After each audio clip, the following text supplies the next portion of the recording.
पाठ 2। मैं पढ़ नहीं सका। संजय आयरन वर्क्स का बोर्ड जिस दुकान के ऊपर लगा है उसका मालिक कोई 30 वर्षीय युवक संजय है। इस दुकान में लोहे की खिड़कियां, दरवाजे, जालियां आदि तमाम लोहे का काम होता है। रोज की तरह उस दिन भी संजय ने दुकान खोली। उसके कारीगर आ गए थे। दिन का काम शुरू करने की तैयारी हो रही थी। तभी एक रिक्शा आकर रुका। उस पर से एक बूढ़े सज्जन उतरे और दुकान के मालिक को उनकी निगाहें खोजने लगी। संजय एक कारीगर को कुछ काम समझा रहा था। उसने वहीं से आवाज दी, बैठिए बाबूजी, मैं अभी आया। बूढ़े बाबूजी संजय की मेज कुर्सी के सामने रखी लोहे की 2 कुर्सियों में से एक पर बैठ गए। कुछ ही मिनटों में संजय आया और अपनी कुर्सी पर बैठ गया। बताइए बाबूजी, क्या काम है? संजय ने कहा और वह उन बूढ़े बाबूजी में अतीत का कोई बहुत जाना पहचाना चेहरा खोजने लगा। बेटा, खिड़की में लोहे की जाली लगवानी है। आजकल चोरी चकारी बहुत हो रही है। आप कहाँ रहते हैं? संजय ने पूछा। यही मार्केट के पीछे वाली कॉलोनी में 53 नंबर मकान है। यहाँ किसके पास रहते हैं? मेरा बेटा है, कॉलेज में प्रोफेसर है। बड़े गर्व से उन्होंने कहा, मैं अध्यापक रहा हूँ। मेरे पढ़ाए बच्चे आज बड़े बड़े अफसर बने बैठे हैं। संजय ने देखा कि बूढ़े बाबूजी ने यह बात बड़े गर्व से कही थी। कोई और होता तो कहता कि बुढ़ापे में लोगों को ज्यादा बोलने और बिना पूछे ही अपने बारे में बताने की आदत होती है। लेकिन संजय ने ऐसा नहीं सोचा। वह उन्हें पहचान गया था। इसलिए उनकी बात पूरी होने पर उसने पूछा, आप मुझे पहचानते हैं? उत्तर में बूढ़े बाबूजी ने अपने चश्मे के मोटे कांचों के सहारे संजय को पहचानने की कोशिश की, पर निराश हो गए।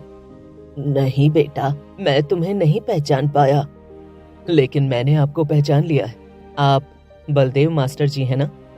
आप बूढ़े और पोपले मुंह की झुर्रियों में हल्की हंसी दिखाई दी। वह बोले, हाँ हाँ, मैं बलदेव मास्टर ही हूँ, लेकिन तुम। वह अपने चश्मे के सहारे संजय को फिर से पहचानने की कोशिश कर रहे थे। आपको शायद याद हो, 17-18 साल पहले महेंद्रगढ़ के सरकारी स्कूल में आपका एक छात्र 7वीं में पढ़ता था। उसको आप घोंचू कहा करते थे। कहते थे, इसे कुछ नहीं आता, यह तो एकदम घोंचू है। एक तरह से आपने उसका नाम ही घोंचू रख दिया था। हाँ हाँ, याद आया, एक छात्र था। वह छात्र मैं ही हूँ, संजय ने कहा। आप उसको किसी न किसी गलती पर सजा देते थे। अरे बेटा, हंसकर बलदेव मास्टर बोले, स्कूल में ये सब बातें तो होती ही हैं। नहीं, एक दिन ऐसा कुछ हुआ जिसने मेरी जिंदगी की राह बदल दी। आपको शायद याद हो, उस दिन होमवर्क न करके जाने के कारण आपने मुझे बहुत पीटा था और आपकी उसी मार ने मुझे भटकने के लिए मजबूर कर दिया। क्या? आश्चर्य से बलदेव मास्टर ने पूछा। लेकिन आपकी इस मार ने दरअसल मेरे मन में पढ़ाई के प्रति नफरत पैदा कर दी थी। मैंने घर आकर माँ से कहा था कि अब मैं स्कूल पढ़ने नहीं जाऊंगा, और फिर माँ के लाख समझाने के बावजूद मैं स्कूल नहीं गया। संजय एक क्षण को रुका, फिर बोला, सर, आप तो जानते थे कि मेरे पिता चौकीदार थे और एक दिन डाकुओं से मुकाबला करते हुए वह शहीद हो गए थे। तब मैं 5-6 बरस का था। फिर यह भी आपको याद होगा कि मेरी माँ मुझे आपके पास लेकर आई थी स्कूल में दाखिला कराने के लिए। हाँ हाँ, याद है, बलदेव मास्टर ने कहा। तो यह भी याद होगा कि मेरी माँ ने आपको सारी मजबूरी बताकर कहा था कि यही लड़का अब मेरा सहारा है, यही मेरी जिंदगी में रोशनी करेगा। पढ़ लिख कर कुछ बन जाएगा तो जिंदगी आराम से कट जाएगी। और आप खुश हुए थे कि एक गरीब विधवा अपने बच्चे को पढ़ाना चाहती है। हाँ, बस इतना ही कहा बलदेव मास्टर ने। लेकिन संजय कहता जा रहा था, उसके बाद मैं आपकी नजरों में घोंचू बन गया, क्योंकि और बच्चों के माता पिता घर पर उनकी पढ़ाई में मदद करते थे, उनका होमवर्क करा देते थे, पर मुझे कौन पढ़ाता, कौन होमवर्क कराता? मेरी निरक्षर माँ। मैं पूरी कोशिश करता, दोस्तों से पूछकर किसी तरह क्लास का काम और होमवर्क कर लेता, फिर भी मुझे उसके लिए मिलती थी आपकी सजा। और उस दिन होमवर्क न करने के कारण आपने मुझे इतना मारा था कि मैंने तभी निश्चय कर लिया था कि आज के बाद मैं स्कूल की तरफ कदम नहीं बढ़ाऊंगा। तो क्या फिर तुमने पढ़ाई की ही नहीं? नहीं, कई दिनों तक मैं यूं ही भटकता रहा, घूमता रहा। 2 महीने बीत गए। फिर एक दिन मेरे मामा जी आए। उन्होंने हमारी हालत देखी तो वह हमें अपने साथ सुजानगढ़ ले गए। मामा भी इतने संपन्न नहीं थे कि हमारी परवरिश करते, लेकिन उन्होंने रहने को छत और अपना साया हमें दिया था। वही बहुत था। हालांकि मामा जी ने कहा था कि चलो तुम्हारा स्कूल में दाखिला करा देता हूँ, जो कुछ मदद हो सकेगी जरूर करूँगा। लेकिन मेरे मन में स्कूल के प्रति ऐसी नफरत जाग चुकी थी कि मैंने मामा जी से पढ़ाई करने के लिए साफ मना कर दिया। न जाने क्यों मुझे यही लगता कि स्कूल में पढ़ाई करने का मतलब है मास्टर साहब की मार खाना। लेकिन बेटा, इतना बड़ा फैसला लेने से पहले मुझसे पूछा तो होता, बलदेव मास्टर ने धीमी आवाज में कहा। आपके पास कैसे आता? आपके भय ने ही तो मुझे वह फैसला लेने के लिए मजबूर किया था।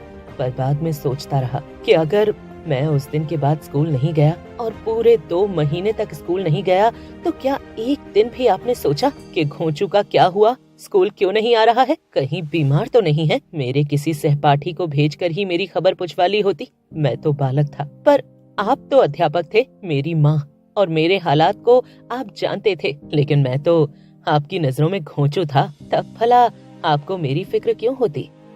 फिर तुमने क्या किया? बलदेव मास्टर जी ने भर्राई गले से पूछा। क्या करता? मामा जी के कहने समझाने के बावजूद मैंने पढ़ाई करने की बजाय दुकान में नौकरी शुरू कर दी। माँ भी आसपास के घरों में काम करने लगी थी ताकि हम मामा जी पर बोझ न बने।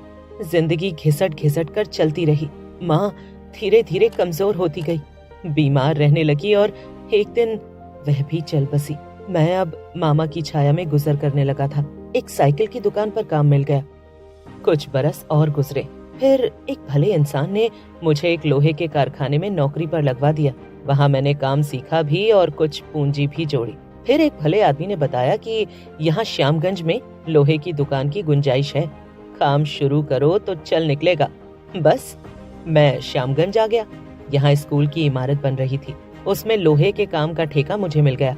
मुझे लगा कि मैं स्कूल में तो ना पढ़ सका, लेकिन उसकी इमारत बनने में मेरी मेहनत काम आएगी। यही क्या कम संतोष की बात है? इस स्कूल में विद्यार्थी पढ़ेंगे, वे तो कम से कम मुझसे अच्छे ही बनकर निकलेंगे। क्या बाद में भी तुम्हारे मन में पढ़ने की इच्छा नहीं जागी? बलदेव मास्टर ने पूछा। नहीं, पढ़ाई से तो मन उचट गया था, क्योंकि आपकी उस दिन की मार ने दिल पर ऐसी खरोंच डाली थी कि उसकी टीस मुझे पढ़ने से बराबर दूर करती रही।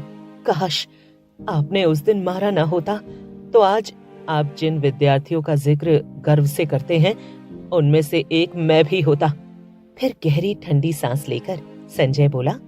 खैर छोड़िए इन पुरानी बातों को, बताइए क्या करना है? संजय ने देखा कि बलदेव मास्टर के गले में आवाज जैसे अटक गई है और चश्मे के मोटे कांचों के पीछे